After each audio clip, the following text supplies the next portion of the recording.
All right, today we're going to talk about when your patient's blood pressure is crashing and why giving fluid isn't always the answer. So I'm a new grad nurse. I'm learning something new every day.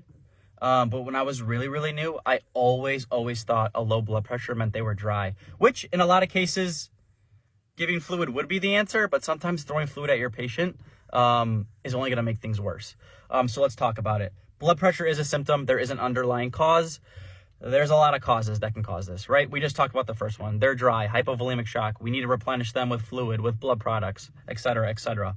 The next being cardiogenic shock, right? A failing heart. Throwing fluids at a failing heart is only going to make things worse, right? Their heart isn't working properly. There's a buildup of fluid in the body. We can see this. They're extremely edematous, maybe crackles, wheezes upon auscultation, maybe JVD, which will help us differentiate from cardiogenic shock to hypovolemic shock. So in that case, they wouldn't need fluids. They would probably need inotrope support. Another cause would be obstructive shock. So think tension pneumo, right? They need needle decompression to relieve that pressure. Throwing fluids on all that pressure is only going to make things worse. Think tamponade, same kind of concept.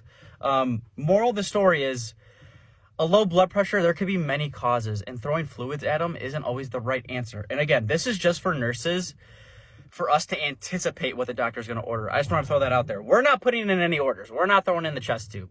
At least I'm not. This is just kind of like a video for like us to be like aware of like, hey, like there's many causes. And yes, this sounds very simple, but I've caught myself in a clinical like situation in like a, pretty hectic situation thinking this, and it can be hard to think sometimes. Any questions, comments, concerns, put them down below. Thanks.